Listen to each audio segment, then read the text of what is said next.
লাকা যিকরাক ইয়া রাসূলুল্লাহ ইয়া হাবিবাল্লাহ নবী গো আপনি রাহমাতুল লিল আলামিনের শান কে আমি আল্লাহ রাব্বুল আলামিন বাড়িয়ে দিয়েছি বলি সুবহানাল্লাহ। নবীর শান কতটুকু, নবীর আজমত কতটুকু,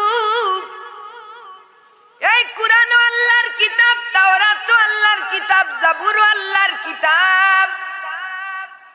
যদি আল্লাহ চাইতেন তাওরাত কি কিয়ামত পর্যন্ত আমার আল্লাহ রেখে দিতে পারতেন, জাবুর কি আমার আল্লাহ কিয়ামত পর্যন্ত রেখে দিতে পারতেন, ইনজিল কি আমার আল্লাহ কিয়ামত পর্যন্ত রেখে দিতে পারতেন।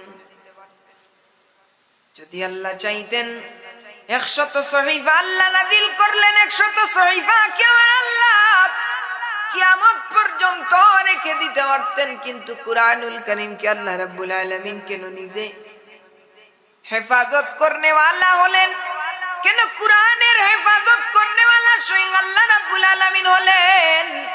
কারণ যেই কুরআনুল কারীম আমার নবী রাহমাতুল লিল আলামিনের উপরে নাজিল হওয়ার কারণে এই কুরআনুল কারীম কে আমার আল্লাহ দামি বানিয়ে নিয়েছে বলি সুবহানাল্লাহ।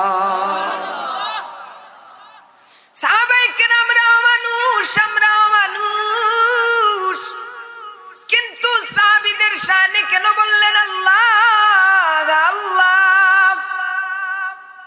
সাবধান সাবধান, সাহাবীদের সমালোচনা তোমরা করিও না। নবীজি কেন বললেন যে আমার এক একজন সাহাবী আকাশের তারার মতন?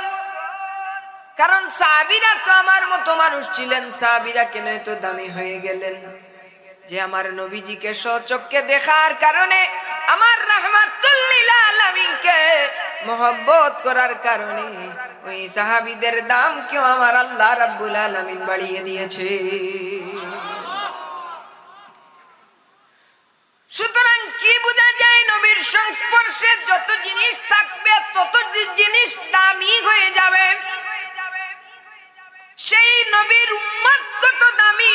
ওয়া কাযালিকা জাআলনাকুম উম্মাতান ওয়াসাতাল লিতাকুনু শুহাদা আলান নাস। সেই নবীর উম্মত এত দামি হলো, সেই নবীর উপরে যে কিতাব নাযিল হয়েছে সেই কিতাবে তো দামি হলো। যেই নবীজিকে মহব্বত করার কারণে সাহাবায়ে কেরামরা এত দামি হলো। যদি নবীর সংস্পর্শে থাকার